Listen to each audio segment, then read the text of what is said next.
iHeart, get ready. Fantasy football is here. Welcome to the Scout Fantasy Show. ScoutFantasy.com is home to the Fantasy Football World Championships and the best players in the world. Real money winners giving their secrets to help you win. Now exclusively on iHeart. This is the Scout Fantasy Show with your host, the one, the only, Dr. Roto. It's Dr. Roto. Get out the insurance cards. Get out the copay. The office is open, my friends. It is time for America's team. That is right, the Dallas Cowboys. So if you could believe this, growing up, Papa Roto was a Cowboy fan. I know I'm a Giant fan, but Papa Roto was a Cowboy fan. And on the rare occasion we'd go to a football game together, we usually would go to a Giant Cowboy game, and Papa Roto would sit in the stands and say nothing and pray that the Cowboys won because he didn't want to get killed by all the Giant fans there screaming. But he loved Roger Staubach. That was his guy, and truly one of the great human beings and great football players ever to live. I was always a Terry Bradshaw kind of guy. I was a Steeler fan, so what can I tell you? I like the Steelers and I like the Giants. Never really been a Cowboy guy like my friend Adam Ronis and like my friend the fantasy executive Corey Parson. But this year the Cowboys are what I like to call a wafer-thin team. This team, you're not going deep here with fantasy options. I will literally give you one, and I count them, one sleeper on this team. I'm not even going to give you two because I don't think there's two to give you. I think there's one. But we'll get to that player later. So when we talk Dallas Cowboys, I think we have to talk about Dak Prescott. So let's start with the quarterback as we always do. Dak Prescott was just simply sensational last year. Comes in from Mississippi State, and he throws for almost 68% of his passes were completed. 23 touchdowns to 4 interceptions, and he is just a very good decision maker. Now, the beautiful thing about Dak was he only threw the ball 459 times. I mean, Dallas did an exceptional job of not forcing him to throw because they were running and they had an easy schedule and they were running the football very well. So Dak didn't have to do anything more than was expected, right? He just had to stay within himself and do what he knew how to do and make a big play here or there. Not a million big plays, but a couple of big plays. And to his credit, he made them. I mean, he really only looked bad in what I would say was one, maybe two games. I think in week 13 and 14, the games against Minnesota and the games against the Giants, he looked bad. Especially against the Giants when he was 17 for 37 for 165 yards. I think the argument was, could he lose his job? Then in week 15 against Tampa Bay, he goes 32 for 36. Not losing any job there. Then against Detroit, he goes 15 for 20 for 212 yards and 3 touchdowns. He's not losing his job there. And then in the playoffs, he looks great. So Dak Prescott is the guy. So what I also love about Dak Prescott is he runs the football. So he had about 57 attempts last year. He had 6 rushing touchdowns. He easily could have that again next year. Could have 300 yards rushing. So this is like found money. You know, I always talk about you're going to the club and it's 4 in the morning and you see a $50 bill on the floor. That's like a quarterback giving you rushing yards. It's found out of nowhere. You're like, oh, cool, this is awesome. Right? So Dak Prescott is not necessarily a guy that I want to build my team around in fantasy. But I think that he's right there, probably number 11, 12, or 13. And if I choose to wait on quarterbacks, I actually don't have a problem using Dak Prescott this year. I really don't. So there's, I usually have 3 trains of thought. 1, get a good quarterback early, whether it's Brady, Breeze, or Rodgers. But I usually don't do that one. 2, I try to wait to that like 6th or 7th quarterback before people are getting their 11th and 12th one. If I miss that run, then sometimes I let 9, 10, 11, 12 go, and I'll take 14 or 15. So I'm either taking 1 through 3, 6 or 7, 13 or 14. That's usually how I do it with quarterbacks. I usually don't want the 9th guy. 9th guy doesn't excite me. I'd rather say, I'll wait. I'll just take the 14th guy. So with Dak Prescott, I see him in that 13th, 14th. So if I wait until round 12 or so, I could start Dak Prescott. And I don't think I'd have too much of a problem with that. I really don't. Right now, what we're hearing so much of is Ezekiel Elliott and a possible suspension that's looming. So This podcast and my preview is going to come out before the NFL returns its verdict on Ezekiel Elliott. So let's discuss this. Ezekiel Elliott is a phenomenal talent. He is a phenomenal talent. I don't think there's any question about that. If anybody wants to question that, come to my office and make an immediate appointment. That said, he's 21 years old, and he's a little bit of a knucklehead. Okay? It's a lot of bit of a knucklehead. He's pulling down girls' shirts at parades. He's doing all sorts of stupid things. He's getting into run-ins in bars. I mean, this is not good. When you are in Ohio State or another big school, oftentimes you can get away with that. You can get away with that because people will turn a blind eye because they want to win football games, right? Colleges want to win football games, and the coaches will look the other way more often than not because they want to. It's about the program. The NFL won't do that. They will be very unhappy when players, cause a ruckus because they're getting a lot of bad press. Ray Rice, can't let that happen again. Josh Brown, can't let that happen again. Ezekiel Elliott cannot be pulling down women's shirts at a parade in Dallas. That's just not what you do. It's just not cool. You want to pull a shirt down in your apartment? That's on you, dude. At a parade where everybody's looking? That's not cool. So you got to grow up. I really believe that. I think that guys who are successful in the NFL put away their childish past and treat the NFL like a job because it is a job. Ezekiel Elliott's job is running the football. That is his job, not getting in trouble and being a jerk. I know he's 21 years old. See, that's the problem. We give these guys, the keys to the kingdom at 21. He thinks nothing can hurt him. He's an idiot. And I don't mean that in a derogatory way. Yeah, most young men at that age are idiots. I was certainly an idiot at 21, let me tell you. Big monster idiot right here. I get it. Most of my friends were too. Just meet everybody in my fraternity. We were all idiots. So the point is, I at that time was in school. I wasn't playing professional football and being an idiot. But you can't do that anymore. And the NFL is going to say, look, we don't do domestic violence. That's not cool. We don't like it. And I think he is going to be suspended. Now, originally, I thought he wasn't going to be suspended. I didn't. I thought he was not going to be suspended. I thought since charges were not filed by the district attorney's office in Columbus, that he would emerge unscathed. Not anymore. I don't feel that at all.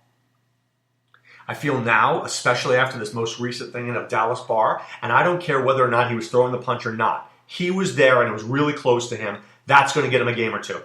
With all those, because the NFL wanted to punish him. And now they will. And now they will punish him. So, would I draft Ezekiel Elliott? Yes. LeVeon Bell missed 3 games last year. How good was he? So, put your personal feelings aside. Put your I don't like him aside. And just pick the best player.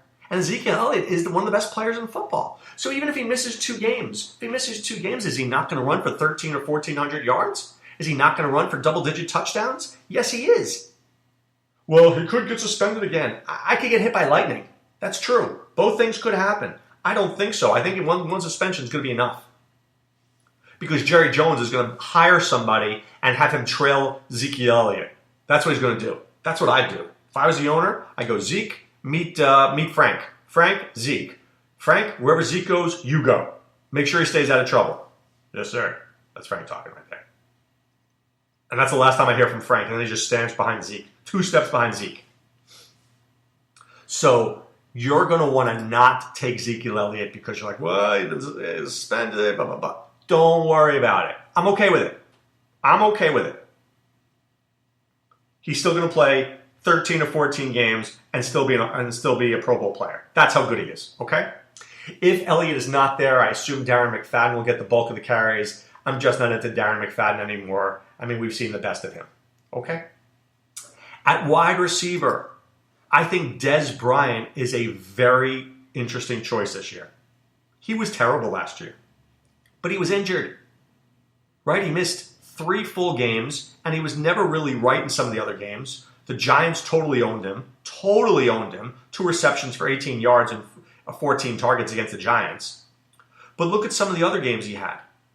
4 for 113 and a touchdown, 6 for 116 and a touchdown, 6 for 80 and 2 touchdowns, 4 for 84 and a touchdown, 4 for 70 and 2 touchdowns. Dez Bryant was at one time a first-round talent. I would say he's a second-round player now, and I have no problem taking Dez Bryant in round 2.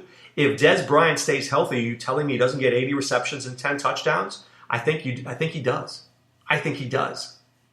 So I think Dez Bryant this year becomes somewhat of a value. If you're getting him at the end of the second, I think you had a pretty good draft. I really do. How many guys get double-digit touchdowns? Not many. Dez Bryant will. Good player.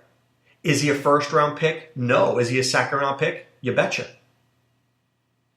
Why do people pick Terrence Williams? I have no idea. This guy stinks. I mean, really, how good is he? Even when Dez was out, did he really do that much? Seriously. I don't know. Maybe he just never learned how to run the right routes. Maybe he's just not naturally a great receiver. I don't know. Something's always been missing with Terrence Williams. But the Cowboys signed him to a 4-year contract in the offseason. I don't get that.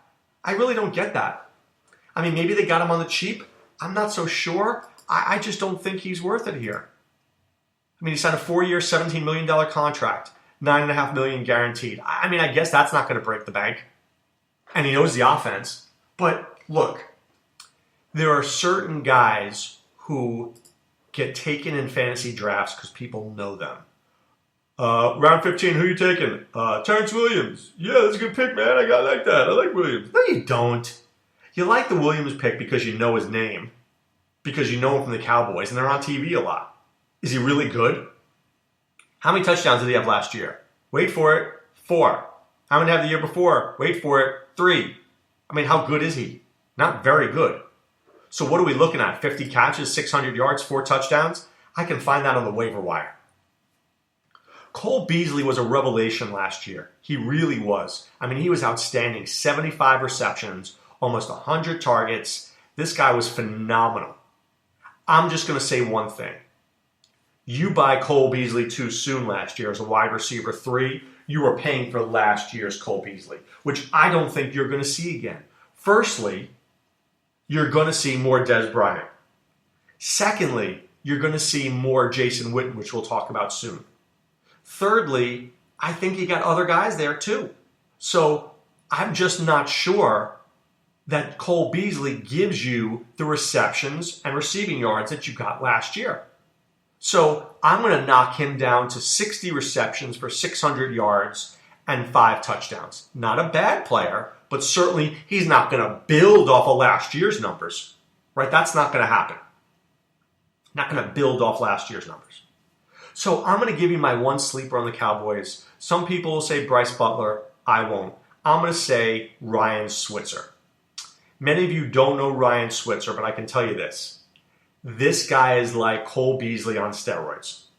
He is a very quick, sure-handed, great player. And I think Cowboy fans are going to like watching him. He's going to be a punt returner and kick returner, okay? And he's probably going to be their 4th or 5th receiver. But just listen to what I'm saying. Cole Beasley is dealing with a hamstring injury. If Cole Beasley should be hurt, I could see Ryan Switzer getting in there and keeping that job. Now, I don't think he will keep that job. I think Cole Beasley will not lose that job. But Ryan Switzer has a game very much like Cole Beasley. And they're very interchangeable. So I think the Dallas receivers will be Bryant, Williams, Beasley, Butler, and Switzer. I'm not so sure about Lucky Whitehead. By the way, that may be one of the worst names in any sport.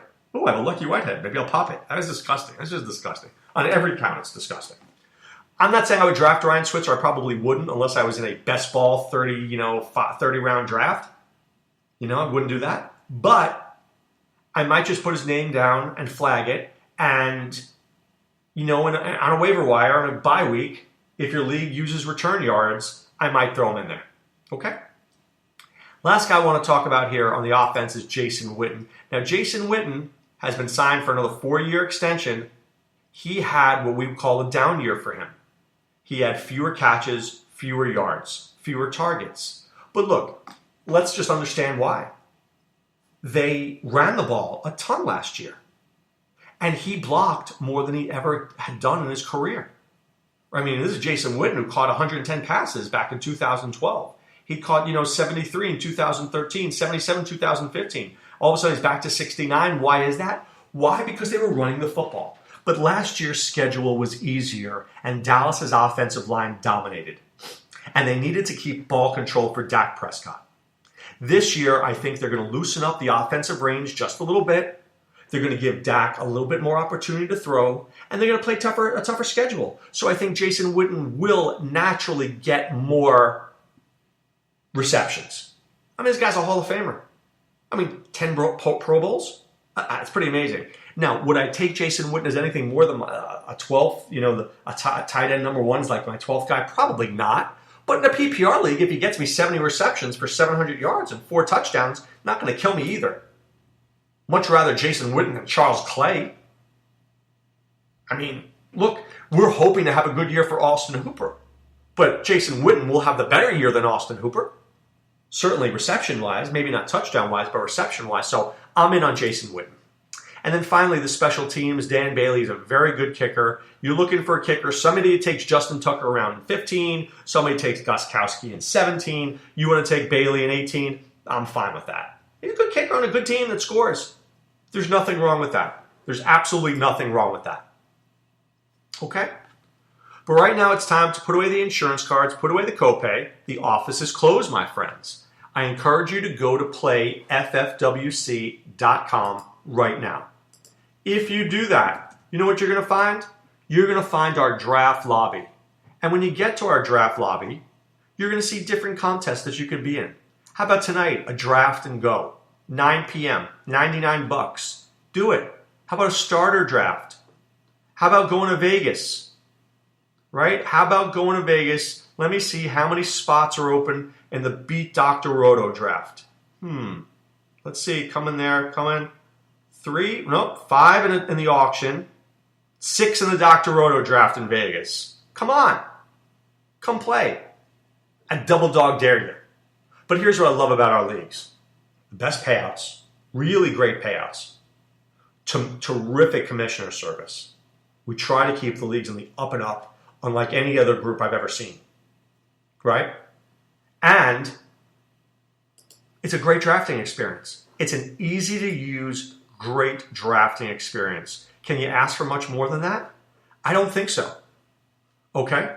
So be part of what we're doing at Scout Fantasy. I think you're really going to enjoy it. And also, right, so not only play FFWC, but scoutfantasy.com. Enter the promo code ROTO, that's ROTO, pay for 1 month, get 2 more months for free. Be part of the Scout Army. Be part of getting the best DFS information out there. Sean Childs' amazing projections. Adam Ronis is still covering baseball like nobody's business. I'm doing these podcasts and my team previews. We are getting you ready to win. Be with winners. Be with guys who are successful in this industry. We want you to be successful. I just don't want you to beat me. How about that? But winning your league, I really want that. All right, guys, wishing you a great day. Back tomorrow with more. Be well and take care. Thanks for listening to the Scout Fantasy Show. There's never been a better time to join the Scout Army. Visit scoutfantasy.com. Use the promo ROTO for 2 months free. And don't forget, fantasy players, please thumbs up the podcast on the iHeart app. See you next time. Go Scouts!